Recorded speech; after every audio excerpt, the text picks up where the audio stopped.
우리 함께 사도신경으로 신앙 고백하시겠습니다. 나는 전능하신 아버지 하나님 전지의 창조주를 믿습니다. 나는 그의 유일하신 아들 우리 주 예수 그리스도를 믿습니다. 그는 성령으로 잉태되어 동정녀 마리아에게서 나시고 본디오 빌라도에게 고난을 받아 십자가에 못 박혀 죽으시고 장사된 지 사흘 만에 죽은 자 가운데서 다시 살아나셨으며 하늘에 오르시어 전능하신 아버지 하나님 우편에 앉아 계시다가 거기로부터 살아있는 자와 죽은 자를 심판하러 오십니다. 나는 성령을 믿으며 거룩한 공교회와 성도의 교제와 죄를 용서받는 것과 몸의 부활과 영생을 믿습니다. 아멘. 우리 함께 찬송가 270장 찬송가 270장을 우리 함께 찬송하도록 하겠습니다. 찬송가 270장 변치 않는 주님의 사랑과 270장입니다.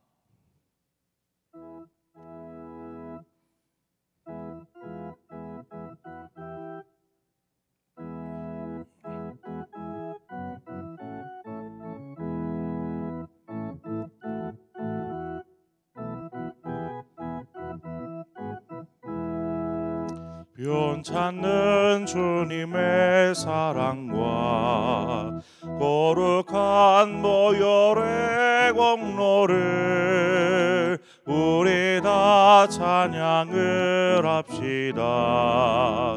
주님을 만나볼 때까지 예수는 우리를 깨끗게 하시는 주시니 그의 피 우리를 눈보다 더 희게 하셨네. 우리를 깨끗게 한 피는 무궁한 생명의 모릴새 생명의 구원을 받은 자 하나님 찬양을 합시다. 예수는 우리를 깨끗게 하시는 주시니 그의 피 우리를 눈보다 너희게 하셨네.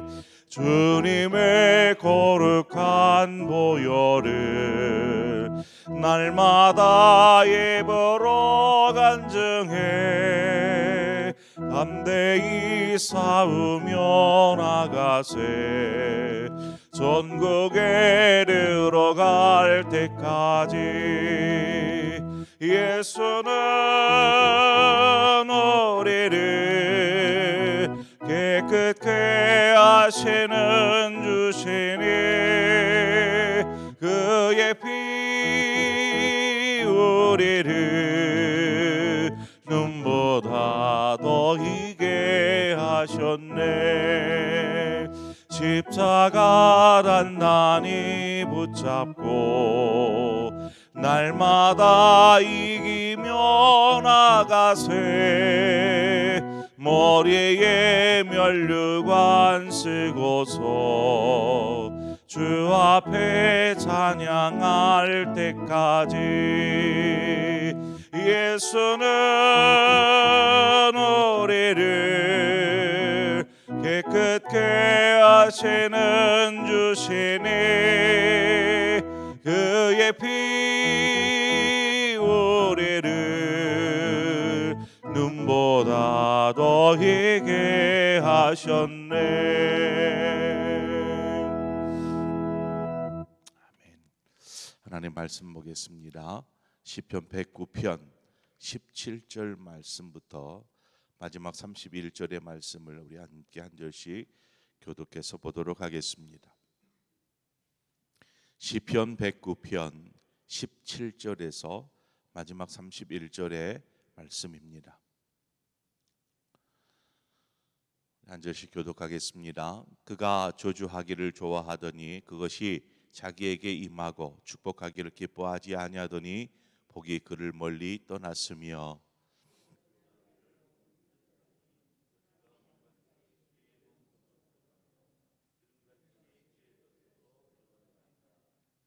저주가 그에게는 입는 옷 같고 항상 띠는 띠와 같게 하소서.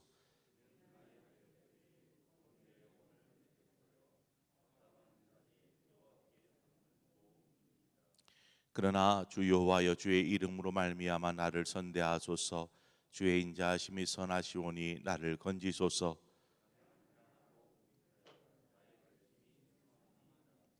나는 석양 그림자 같이 지나가고 또 메뚜기 같이 불려가오며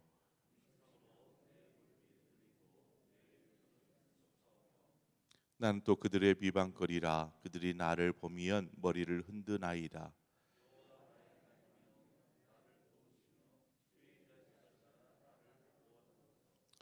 이것이 주의 손이 하신 일인 줄을 그들이 알게 하소서. 주 여호와께서 이를 행하셨나이다.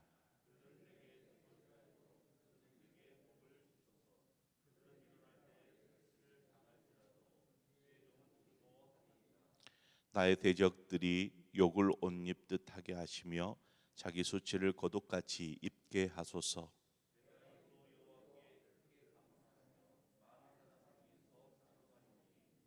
함께 읽습니다. 그가 궁핍한 자의 오른쪽에 서서 그의 영혼을 심판하려 하는 자들에게 구원하실 것이미로다. 아멘. 우리가 요 앞 시간에 시편 109편 1절에서 16절의 말씀을 보았었는데 그때 말씀드렸던 것처럼 본시는 저주시라고 말씀을 드렸습니다. 한 개인이 자신을 괴롭히고 대적하며 온갖 죄악된 일을 일삼을 때에 그로부터 벗어날 어떠한 힘도 없는 그러한 연약한 이가 하나님 앞에 자신의 구원을 호소하며 더 나아가 자신을 그렇게 괴롭히고 대적하는 이들을 향하여서 하나님의 심판과 보응으로 함께하여 주옵소서. 심판과 보응하여 주옵소서. 이러한 내용이 계속해서 오늘 본문까지도 이어지게 됩니다. 우리가 오늘 본문을 이렇게 생각하면서 또 한 구절을 기억해야 하는데 로마서 12장 14절의 말씀인데 어떤 말씀이냐면 너희를 박해하는 자를 축복하라. 축복하고 저주하지 말라 하는 말씀입니다. 이 구절을 보면 대적이 어떻게 하든지 그를 위하여서 축복하고 저주하지 말라라고 권면하고 있습니다. 그런데 오늘 본문을 보면 전혀 그런 내용이 아니지 않습니까?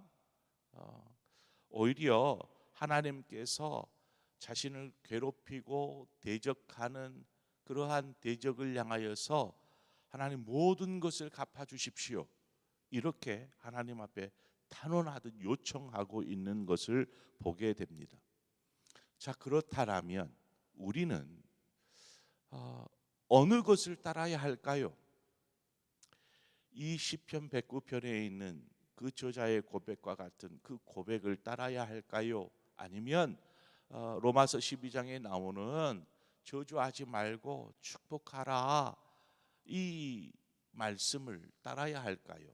왜 같은 하나님의 말씀인데 이렇게 완전히 상반된 그러한 고백들을 하고 있는 것일까요? 우리가 따라야 할 것은 당연히 후자입니다. 로마서에 나온 그 말씀을 우리는 따라야 합니다. 그렇다면 왜 이렇게 다른 그러한 주장과 고백들이 나오게 된 이유가 무엇일까 생각해 보십시다.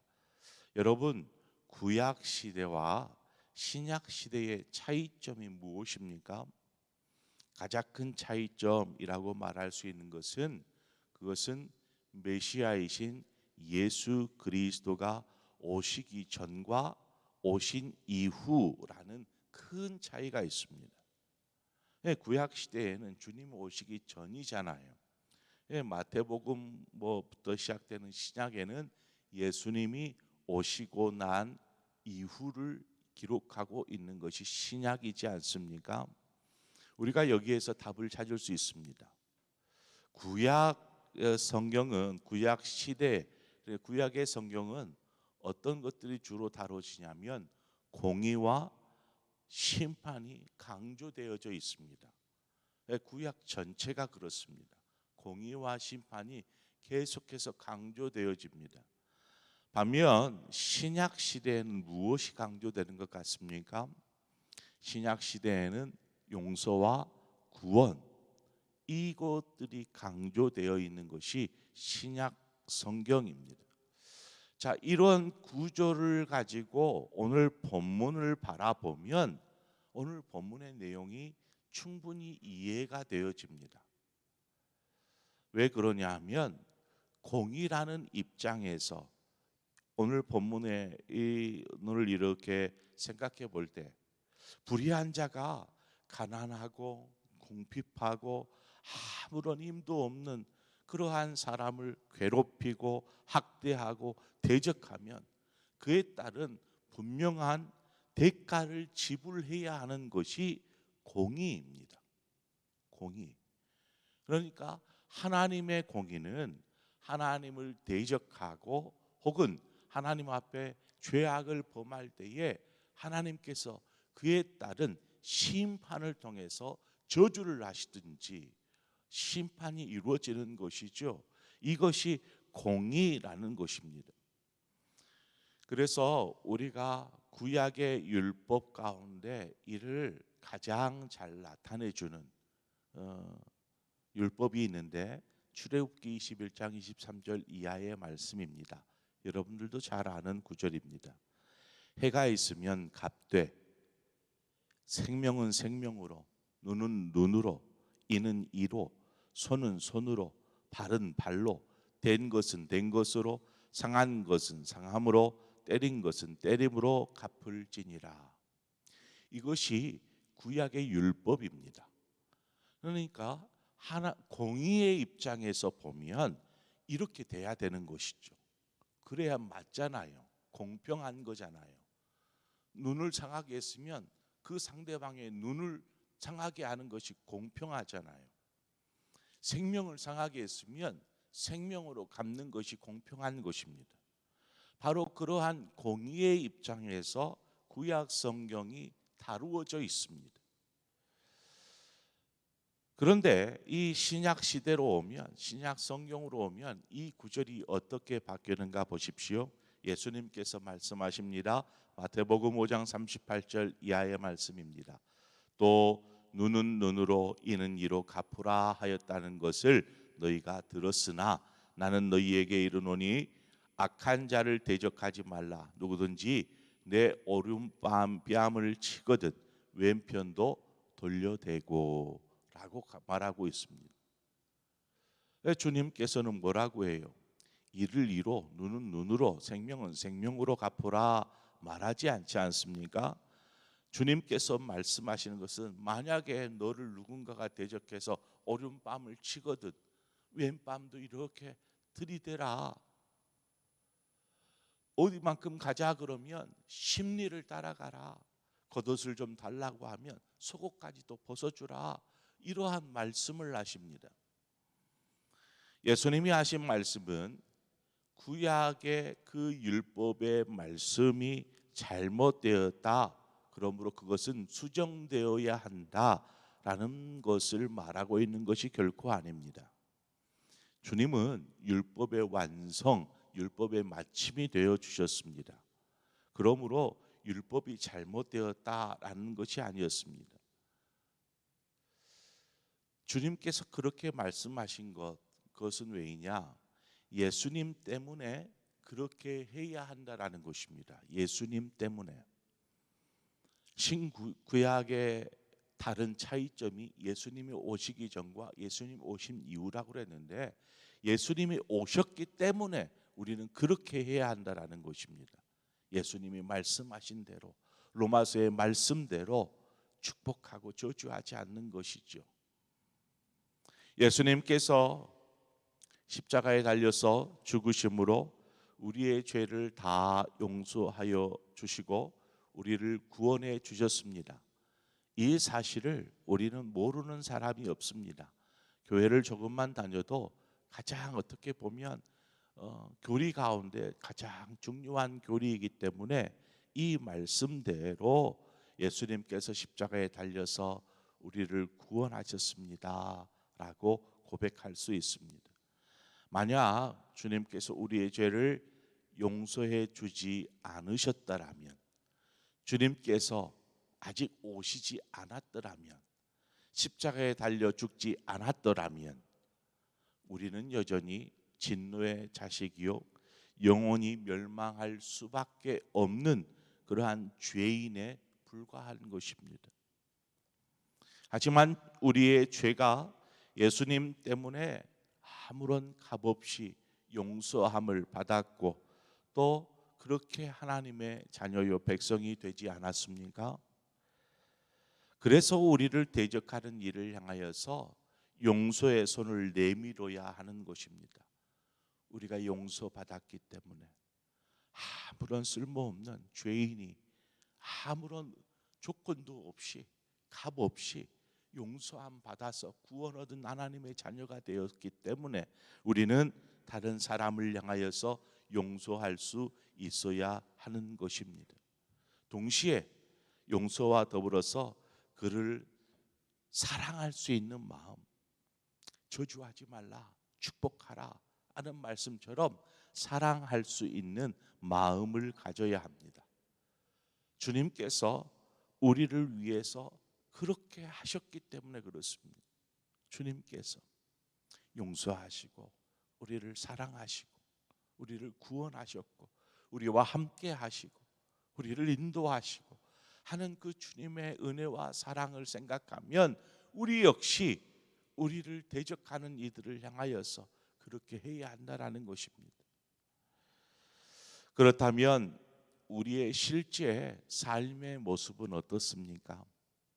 우리의 삶의 모습, 예수님이 말씀하신 대로 그렇게 순종하며 우리는 살아가고 있습니까? 우리는 우리를 향해서 조금이라도 좋지 않는 말을 들으면, 누군가가 나에게 대한 좋지 않은 이야기를 하면 그냥 참지 못하고 화가 불같이 일어납니다. 아무런 잘못도 없는데 부당한 대우를 받으며 듣지 말아야 될 말을 들으면 자존심이 건드려지는 거죠. 자존심. 내가 뭘 잘못했는데, 내가 당신한테 무엇을 어떻게 했는데 하는 그러한 자존심이 불같이 일어납니다. 그리고 결국 이는 이로, 눈은 눈으로 그렇게 상대하듯 행동하게 됩니다. 그렇지 않습니까? 그러나 우리가 기억해야 할 것은 우리는 어떠한 경우에라도 죄를 죄로 갚지 말아야 할 것이며 선으로 악을 이기는 삶을 살아야 할 줄 믿습니다. 그것이 바로 주님께서 우리에게 하신 사랑이요 삶이기 때문에 그렇습니다. 그러기 위해서 가장 먼저 필요한 것은 자신을 대적하고 자신에게 어떤 피해를 주거나 자신을 괴롭히는 이들을 향하여서 먼저는 용서하는 마음을, 이 마음이 필요한 것입니다. 뭐 직접적으로 그러한 상대에게 제가 당신을 용서합니다, 당신이 나에게 어떻게 했을지라도 나는 당신을 용서합니다 라고 이야기하지는 못할지라도 우리는 그들을 위해서 기도할 수 있어야 합니다. 하나님, 저 사람이 지금 잘못된 일을, 또 잘못된 말들을, 잘못된 행동을 해서 많은 사람들이 피해를 봅니다. 하나님, 그 잘못들을 깨닫게 하시고 그 잘못으로부터 돌이키게 하여 주옵소서. 기도하는 것이죠. 그것이 바로 용서하는 마음이더라는 것입니다. 스스로 자신의 잘못을 깨닫고 인정하며 하나님 앞에 회개하고 돌이켜서 하나님이 기뻐하는 사람으로 변화되도록 우리는 기도해야 하는 것입니다. 이것이 주님이 우리에게 가르쳐 주신 삶의 방식입니다. 일상을 살면서 이러한 것이 잘 안 될 수도 있어요. 참 쉽지 않을 것입니다. 오히려 편안하게 뭔가 누가 나를 치면 나도 그 사람 한 대 치고 말지, 어떻게 참고 인내하면서 그를 위해 기도하고, 이 삶 참 쉽지 않은 삶입니다. 그럴 때에는 나를 위해서 십자가에 달리신 예수 그리스도를 바라보고 생각하는 것입니다. 그러면 우리는 용서하지 못할 것이 없고 사랑하지 못할 사람도 없을 것입니다. 왜요? 그 사람이 나에게 한 것보다 우리가 하나님 앞에서, 주님 앞에서 한 온갖 죄악들을 생각하면 그것 별것 아니거든요. 뺨을 친 거, 뺨 한 대 맞은 거 별것 아니거든요. 자존심이 구겨지는 거 그거 별것 아니거든요. 주님은 온갖 전원과 비난과 채찍과 온갖 수모를 다 당하시면서 결국에는 처절하게 십자가에서 온몸이 밝혀진 채 죽지 않았습니까? 그것에 비하면, 주님의 사랑에 비하면 그것은 아무것도 아니기 때문에 그렇습니다. 오늘 하루를 시작하는 지금 우리가 예수 그리스도의 그 십자가, 또 주님을 우리가 깊이 묵상해 보시기를 바랍니다. 그러면 원수도 사랑해라 하신 그 주님의 말씀의 의미를 조금이라도 우리는 알고 또 깨닫게 될 줄 믿습니다. 그것이 알아지면 그렇게 살면 돼요. 하나님의 말씀에 순종하면서 오늘 저와 여러분 한 주간을 시작하면서 또 많은 사람들 만나고, 또 그 속에서는 분냄도 있고 화냄도 있고 또 막 이렇게 치밀어 오르는 그러한 감정이 올라올 수도 있습니다. 그때에 우리가 십자가를 생각하고 주님을 한 번 더 생각하면 우리 안에 인내가 되어지고, 또 용서하는 마음, 사랑의 마음이 되어지면 관계는 깨지지 않습니다. 관계는 더 친밀하여질 것입니다. 오늘부터 또 하루를 시작하는 오늘, 바로 그 주님의 마음으로 주님께서 말씀하신 대로 오늘 하루를 살아가시는 저와 여러분의 삶이 되어지기를 주님의 이름으로 축원을 드립니다. 오늘 이 시간 우리 함께 기도하겠습니다. 좋으신 아버지, 은혜를 감사합니다. 오늘 이 새벽에도 우리를 불러주시고 새벽을 깨우게 하시며 하나님 앞에, 말씀 앞에 겸손히 서게 하시고, 또한 기도할 마음을 주사 여러 가지 기도의 제목을 가지고 하나님 앞에 나아갈 수 있도록 인도해 주셔서 감사합니다. 하나님, 오늘 우리의 삶을 통해서 하나님이 기뻐하시는 삶 우리가 살 수 있도록 인도하여 주시옵소서. 하나님과 함께하는 삶을 살겠습니다. 무엇보다도 삶 속에서 우리가 예수 그리스도의 그 십자가를 기억하고 십자가에 달리신 예수 그리스도를 바라보며 사는 삶을 살 때에 우리의 삶에 조금이라도 용서할 수 있는 마음, 사랑하고 포용할 수 있는 너그러운 마음들이 생겨날 줄 믿습니다.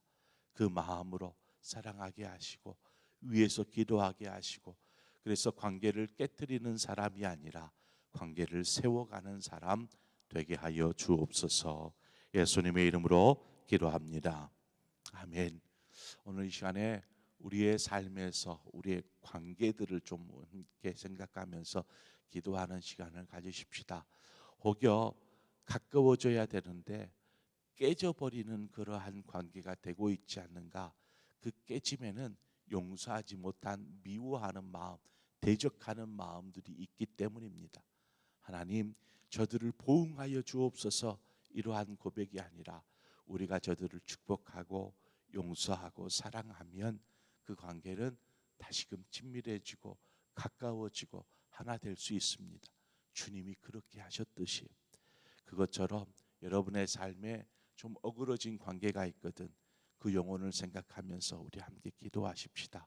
하나님, 제가 그분을 용서합니다. 하나님께서 그 사람의 마음을 만져주시고 또 잘못된 그러한 생각들이 있으면 깨달아서 하나님께로 돌아올 수 있도록 도와주옵소서. 우리의 삶에 깨어진 관계들을 회복시켜 주옵소서. 우리 그러한 마음으로 또 하나님과의 관계에 있어서도 깨어진 부분들이 있다라면 하나님 회복하여서 하나님과 가까워지게 하여 주옵소서. 그래서 하나님과 또 이웃들과의 관계를 가지고 그 문제를 가지고 하나님 앞에 기도하며 나아가고 또 여러분의 삶에 여러 문제들 또 기도의 제목을 가지고 하나님 앞에 기도하며 나아가도록 하겠습니다. 함께 기도하겠습니다. 하나님 아버지 은혜를 감사합니다. 오늘 우리를 불러주셔서 감사합니다. 아버지 우리의 삶에 참 많은 것들을 경험하게 됩니다. 때로는 사람으로 인해서 상처 입고 아파하고 때로는 분노하고